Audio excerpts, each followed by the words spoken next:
तो मोदी जी गए हैं अपनी पोलैंड की यात्रा पे और वहाँ से वो जाएंगे यूक्रेन। आप लोगों को पता ही होगा। इस चीज़ में बात ये है कि मैं वैसे तो कोई बहुत बड़ा लाइक रोमांटिक सपोर्टर नहीं हूँ रशिया का, जैसे कि हमारे यहाँ बहुत सारे लोग हैं। उनको लगता है कि रशिया और इंडिया की जो रिलेशनशिप है या फ्रेंडशिप है वो शायद सबसे इम्पोर्टेंट रिलेशनशिप है इंडिया की।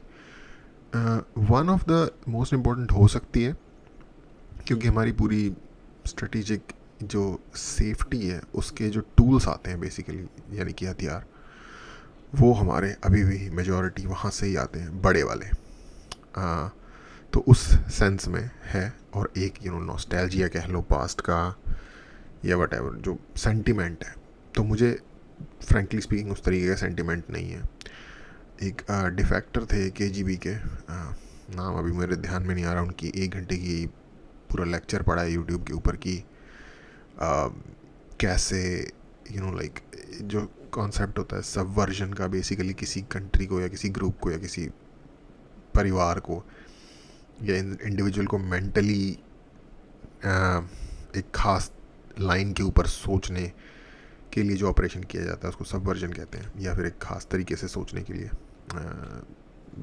प्रेरित किया जाता है। और कैसे लाइक सोवियत यूनियन या रशिया वट एवर, उसने हमारे साथ भी इंडिया में इस तरीके की बहुत सारी गेम्स की हुई हैं। तो कहते हैं ना कि कोई भी यहाँ पे सच्चा वो नहीं है, दाग की कोई भी ऐसा नहीं है जिस पे दाग ना लगा हुआ है। तो इस तरीके की रोमांटिक भावना नहीं है मेरे अंदर। इसको कहते हुए इस वक्त जो मोदी जी जाएंगे यूक्रेन में, वैसे तो भाई मैं बिल्कुल भी दावा नहीं करता कि मेरे अंदर जियोपॉलिटिक्स की अंडरस्टैंडिंग है, और वैसे भी मेरे दिमाग का ज़्यादातर स्पेस पिछले कुछ दिनों से जो इंसिडेंट्स हुए हैं लेटली कलकत्ता में, या फिर कल मैं राजस्थान बोल रहा था बट वो एक्चुअली महाराष्ट्र की घटना है, स्कूल गर्ल्स की। एक उत्तराखंड में भी सुनने में आई थी घटना हुई है। तो वैसे तो मेरा ज़्यादातर माइंड स्पेस इस चीज़ ने ऑक्यूपाई किया हुआ था, लेकिन कुछ और मैंने चीज़ें देखी, लेटली देखी, और मुझे रियलाइज़ हुआ कि भाई ये सदी से चलता आ रहा है, जो कि मुझे था। कभी कभार बंदा बह जाता है भावनाओं में। ये सदियों से चलता आ रहा है और ये सदियों तक चलता रहेगा, और शायद ये जो लेवल है क्रूअल्टी के हमारी सोसाइटी में जिस चीज़ के एग्जांपल्स देखने को मिलते हैं, या फिर ओवरऑल दुनिया में भी, हम कोई इस मामले में हमने कोई रिकॉर्ड नहीं तोड़े हुए बाकी मामलों की तरह। तो वो ऐसे ही चलता रहेगा यार, उसमें उसके पीछे अपनी मेंटल हेल्थ को ख़राब करने की ज़रूरत नहीं है। तो मैं थोड़ा आज दूसरे सब्जेक्ट से देख रहा था, और अगेन जैसा कि मैंने कहा, मैं अपने आप को कोई दावा नहीं करता जियो पॉलिटिक्स का जीनियस होने का। लेकिन मुझे ये लगता है कि मोदी जी जो जा रहे हैं यूक्रेन, हम कहते हैं रशिया को अपना फ्रेंड है, रशिया कहता है हमको अपना फ्रेंड। हम कहते हैं कि रशिया को डील नहीं करना चाहिए पाकिस्तान से। अब ये सोचो कि इंडिया पाकिस्तान की वॉर हो रही है, और पुतिन या फिर जो भी वहाँ का लीडर है रशिया का उस टाइम पे, वो एक विज़िट पे चला जाए पाकिस्तान की, तो थोड़ा दर्द तो हमें होगा। हो सकता है बहुत दर्द भी हो सकता है बहुत सारे लोग यहाँ पे ज़्यादा गालियाँ भी दें उनको, लेकिन थोड़ा दर्द तो होगा। तो मैं ये सोच रहा हूँ कि अभी जो ये मोदी जा रहे हैं, और हमारे इंडिया में जो रशिया रूसो फैंस या जो भी कह लो, रशिया के जो बड़े बड़े फ़ैन हैं, उनको ये कैसा लगेगा। दूसरा, रशिया की जो लीडरशिप है उसको ये कैसा लगेगा। मैं यहाँ पे ये नहीं कह रहा कि रशिया के लोगों को कैसा लगेगा, बिकॉज अगर आप थोड़ी बहुत भी रिसर्च करोगे इस चीज़ पे तो आपको पता चल जाएगा, they don't give something of something. जो रशिया के लोग हैं इंडिया के बारे में, बेसिकली ये जो जितना आपको लव दिखता है ना, ये बस ज़्यादातर हमारी साइड से ही है। उनके साइड से होता था 80s 70s में मिथुन वगैरह के टाइम पे। वही अगेन नॉस्टैल्जिक जो एरा है उसके टाइम पे जब सोवियत यूनियन होता था। आज के मॉडर्न रशिया में nobody even lets you in their mind space, like as Indian या वट एवर। बहुत सारे लोगों के व्लॉग्स होते हैं वहाँ के, जो वहाँ जाके पूछते हैं स्टूडेंट से कि भाई इंडिया के बारे में आपका क्या ख्याल है या क्या आप जानते हो? जितना मेरे को मैंने थोड़ा बहुत देखा है तो उन लोगों को शायद उतना भी आइडिया नहीं होता जितना एक अमेरिकन को, जिसको कि हम सबसे बड़े इग्नोरेंट मानते हैं अपने दिमाग में, उनको होता है, या एक ब्रिटिश इंसान को होता है। सबसे ज़्यादा एजुकेटेड वैसे मैंने इंडिया के बारे में ब्रिटिश लोगों को ही देखा है, ब्रिटिश और ऑस्ट्रेलियंस को। अगर आप एक जनरल पूछोगे, जो कि कोई बहुत बड़ा बेंचमार्क नहीं है, ज़्यादातर लोगों को नहीं पता होता इंडिया के बारे में इतना खास। और हमें एक्चुअली उससे बड़ा दर्द होता है, जो कि एक्चुअली होना नहीं चाहिए। मुझे ये चीज़ अच्छी लगती है कि हम थोड़ा लो की हैं, लाइक चाइना का है दुनिया में बवाल ज़्यादा कि अबे चाइना ये कर देगा, चाइना वो कर देगा। बढ़िया है, सामने से एक चीज़ रहे कोई बात नहीं, हमें चाइना वाली रूल फॉलो करना चाहिए, hide your strength and wide your time. वो एक अच्छी स्ट्रेटजी है एक्चुअली, जो चाइना ने एक्चुअली खुद ही अबैंडन कर दी शी जिनपिंग ने आने के बाद। बट हमें वो वाली फॉलो करनी चाहिए। तो अच्छी बात है कि हमारे बारे में बहुत ज़्यादा नहीं पता बाहर वाले लोगों को। अगेन मैं डाइग्रेस किए जा रहा हूँ बार बार। मोदी जी गए हैं यूक्रेन, तो एक चीज़ तो ये कि भाई दर्द होगा, मोदी जी जाएंगे दर्द होगा, दर्द होगा मोदी जी जाएंगे, वो वाला शेर। और रशिया की जो लीडरशिप है उसको, और इंडिया में भी जो उनके वो फैंस हैं उनको दर्द होगा। अब दूसरी चीज़ इसमें ये है कि भाई मुझे नहीं याद पड़ता, जो कि मैं थोड़ा बहुत इन चीज़ों को फॉलो करता हूँ, कि लास्ट टाइम इंडिया का कौन सा लीडर या प्राइम मिनिस्टर लेवल का बंदा यूक्रेन गया हो, और वो भी उस टाइम में जब वॉर हो रही है हमारे सो कॉल्ड एलाई से।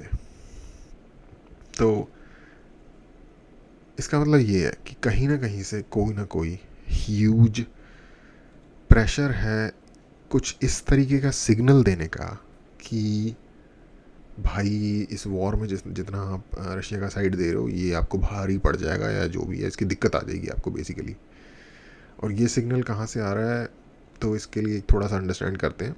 पूरा वेस्ट, पूरी वेस्ट की जो सारी कंट्री है, उसमें मैं पूरे यूरोप को इंक्लूड कर रहा हूँ, और अमेरिका वगैरह तो सारा है ही, सब अगेंस्ट हैं रशिया के, एक्सेप्ट एक कंट्री हंगरी। हंगरी वेस्ट का पार्ट माना जाता है इन जनरल, यूरोपियन यूनियन का मेंबर है, नेटो का मेंबर है।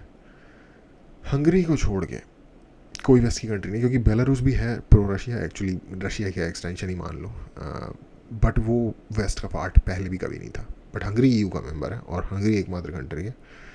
और एक्चुअली एक स्लोवेनिया और स्लोवाकिया, ये एक दो कंट्री ने भी एक बीच में इनके लीडर्स ने भी कुछ बातें उठाई थी। अगेन एक और कंट्री है सर्बिया, जो कि प्रो रशिया है, बट वो ईयू का मेंबर नहीं है, वेस्ट का पार्ट जनरली नहीं है, रशिया के फील्ड में ही रहता है। तो सारी कंट्रीज अगेंस्ट है रशिया के, हर कंट्री एक्सेप्ट हंगरी और स्लोवाकिया स्लोवेनिया, जो कि छोटी कंट्रीज हैं बेसिकली। तो पूरा का पूरा यूरोपियन यूनियन इकट्ठा हो गया है। इनफैक्ट उन्होंने फिनलैंड वगैरह को भी एक्सेप्ट कर लिया है, स्वीडन को एक्सेप्ट कर लिया है अपने अंदर नेटो में। तो ये जब पूरी दुनिया जहाँ पैसा मेन सेंट्रलाइज्ड है, और बाय द वे जापान और कोरिया भी उनकी ही साइड पे है, यूक्रेन की साइड पे, साउथ कोरिया की बात कर रहा हूँ। और जापान और ये जो वेस्ट की सारी कंट्रीज, अगर आप इनको मिला दोगे तो पूरी दुनिया का मोस्ट कैपिटल वहीं पे ही है।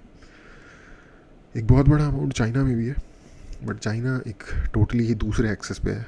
हम दोस्त हमारे उस एक्सेस पे भी नहीं है। रशिया, इंडिया और चाइना की थोड़ी सी अजीब सी जुगलबंदी है कि रशिया और इंडिया दोस्त हैं, रशिया और चाइना दोस्त हैं, पहले दुश्मन थे वो भी, इंडिया और चाइना दुश्मन है। तो ये एक अजीब ही सिस्टम है। तो चाइना तो देगा उनका साथ, वो एक सेपरेट चीज़ है, बट चाइना है भी एक सेपरेट स्पेक्ट्रम पे, हमारे साथ उनकी बिल्कुल नहीं बनती। इनफैक्ट हमारी ऑन गोइंग टसल चल रही है उनके साथ बॉर्डर पे आज के दिन भी। तो इस यात्रा के लिए कहीं ना कहीं से या तो बहुत तगड़ा दबाव आया, या सिग्नल आया, या कुछ भी आया है जहाँ ये डिमांड की गई है कि भाई ऐसे नहीं चलेगा, अगर आपको हमारे साथ रहना है, बिजनेस करना है, वट जो भी है, हमारी छत्र छाया में जीना है, तो कुछ शो करो कि हमारे टीम के ही मेंबर हो आप। और इसका एक एग्जांपल शायद ये देख रहे हो जो बांग्लादेश में हो रहा है। ये तुम अगर नहीं चाहते तुम्हारे साथ हो जाए तो पहुंच जाओ यूक्रेन, है ना। क्योंकि कौन कौन किसी कंट्री के लीडर्स यूक्रेन गए हैं यार, लाइक जर्मनी, यूके, यूएसए का मेरे ख्याल से प्रेसिडेंट तो नहीं गया, वो गया था उनका फॉरेन सेक्रेटरी जो है, जो कि फॉरेन मिनिस्टर होता है बेसिकली, ब्लिंकन, वो गया था। एक उनका जनरल भी गया था, मुझे नाम नहीं ध्यान, अफ्रीकन अमेरिकन है। तो ये गए थे जो भाई कट्टर जिसे कहते हैं वेस्ट है, कट्टर एंटी रशिया या फिर कट्टर वेस्ट जो है, ये लोग गए थे। फ्रेंच प्रेसिडेंट गया था। इसके अलावा तो भाई ये छोटे मोटे भी नहीं गए, जो लाइक जापान या छोटे मोटे से इन द सेंस कि वैसे तो उन अपने आप में तो वो बड़े लीडर हैं, बट उनके ओवरऑल ग्रुप में वो शायद सेकेंडरी लेवल पे आते हो, वो भी नहीं गए। तो इंडिया के जाने का यूक्रेन सडनली क्या तुक बन रहा है? हमारा यूक्रेन से कोई बहुत ज़बरदस्त रिलेशन भी नहीं है। यूक्रेन हथियार या वेपन सप्लाई करता है पाकिस्तान को, अगर आपको नहीं पता तो, पार्ट सप्लाई करता है, मिलिट्री इक्विपमेंट, तो बाय द वे फूड भी सप्लाई करता है। तो हमारा इस वक्त में जाने का क्या मतलब था? इसका मतलब दबाव है। और इंडिया की जो मोदी गवर्नमेंट है वो एक के बाद एक इनिशिएटिव्स ले रही है और फिर उनको बैकअप कर ले रही है। एक लैटरल एंट्री का सिस्टम बनाया था इन्होंने, स्किल्ड और प्रोफिशिएंट प्रूवन टैलेंट को एंट्री देने के लिए यूपीएससी में या फिर एडमिनिस्ट्रेटिव सर्विसेज में, जिसमें कि कोटा सिस्टम वगैरह नहीं था। इसको उन्होंने बैकअप कर लिया कि इससे हालात ख़राब हो सकते हैं या प्रॉब्लम क्रिएट हो सकती है, जो कि एक बहुत अच्छी चीज़ थी कंट्री में मेरे हिसाब से पर्सनली। आई मीन अगर आप ठीक से बैठ करके डालो, ये नहीं कि आप कोई जस्ट बिकॉज कोई इंटेलिजेंट बंदा है तो उसका बैकग्राउंड सही होगा, हर कुछ सही होगा या इंटेंशन ठीक होगा, तो उसको इन्होंने वापस ले लिया। उसके बाद कुछ एक और चीज़ें भी इन्होंने वापस ली हैं, एक्शंस, जो कि वैसे तो कंट्री के फ़ायदे में रहते, लेकिन अब क्योंकि इनको लग रहा है कि ऑपोजिशन को कम से कम चीज़ें दो बात करने के लिए, तो इसलिए ये वापस लिए जा रहे हैं। तो इनको अपनी स्टेबिलिटी का, गवर्नमेंट की स्टेबिलिटी का ख़तरा है। और उसके बाद बांग्लादेश में जो हुआ है, Bangladesh is too close to home, right? कि ये बिल्कुल साथ वाले कमरे में हो रहा है, ठीक है, गवर्नमेंट टॉपल होना। और आप कहोगे भाई इंडिया में नहीं हो सकता, तो बांग्लादेश में हो सकता है, ये सोचा था किसी ने? जब हुआ उसके एक दिन पहले तक किसी ने नहीं सोचा था कि भाई शेख हसीना की, जो कि इतनी स्ट्रॉन्ग गवर्नमेंट है, जिसने इतनी ज़बरदस्त इकोनॉमिक डेवलपमेंट डिलीवर की है, मुझे नहीं लगता कि अगर कंपेयर करोगे आप एक दूसरे के कॉन्टेक्स्ट में, तो शेख हसीना ने शायद मोदी जी से अच्छी इकोनॉमिक डेवलपमेंट परफॉर्म करके दिखाई है।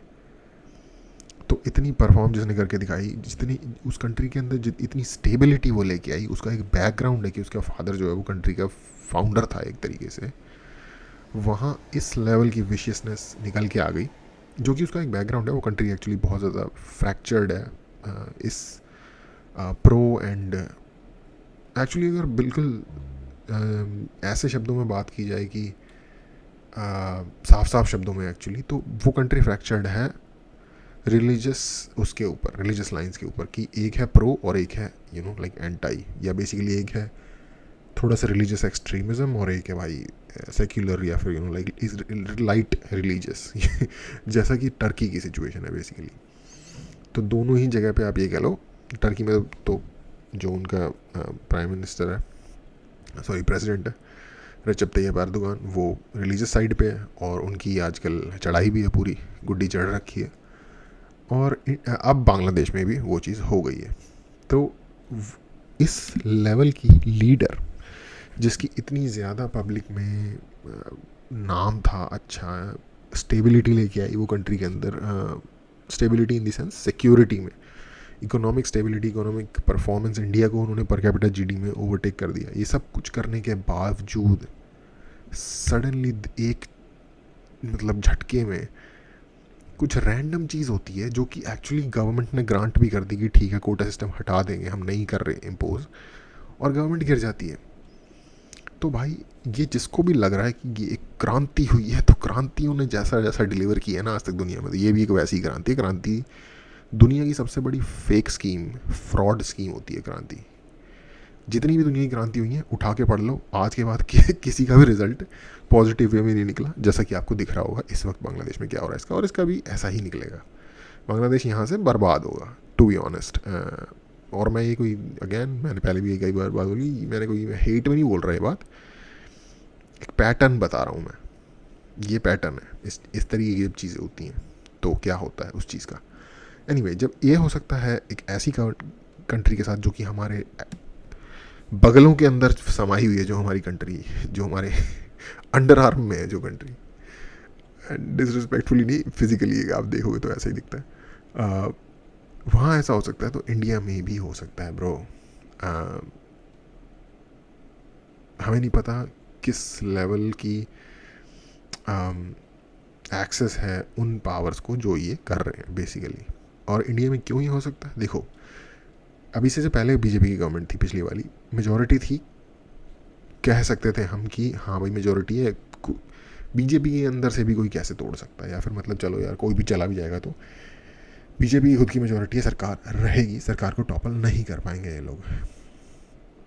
बट आज के टाइम पे नीतीश बाबू और चंद्रबाबू नायडू जी जो हैं, चंद्रबाबू नायडू की तो फिर चलो फिर भी थोड़ी इज्जत है, नीतीश बाबू जो हैं वो पलट जाते हैं, उनको यू टर्न मारने का बहुत तगड़ा शौक है, जैसा कि उनका रिकॉर्ड दिखाता है।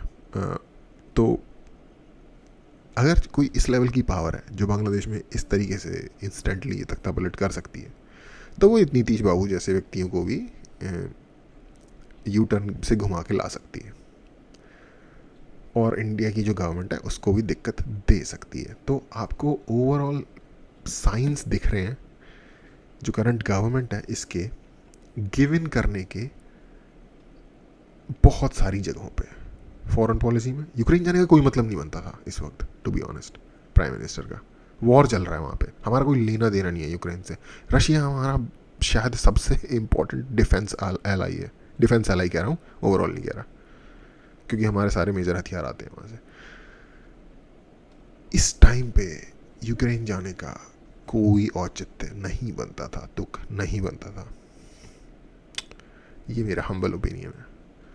जिस तरीके के इम्पोर्टेंट डिसीजंस रिटर्न किए जा रहे हैं, you know like take back, इनको वापस ले लिया जा रहा है, जिस तरीके से चीज़ें हो रही हैं इंडिया में, कोई खास उस पर एक्शन होता हुआ नहीं दिख रहा किसी भी पार्टी के प्रति, किसी भी कुछ यू नो लाइक कोई टेकिंग चार्ज जैसे कहते हैं वो होता हुआ ही नहीं दिख रहा। तो इन सब चीज़ों को देखते लगता है कि गवर्नमेंट के सामने नहीं आ रहा, लेकिन और अगेन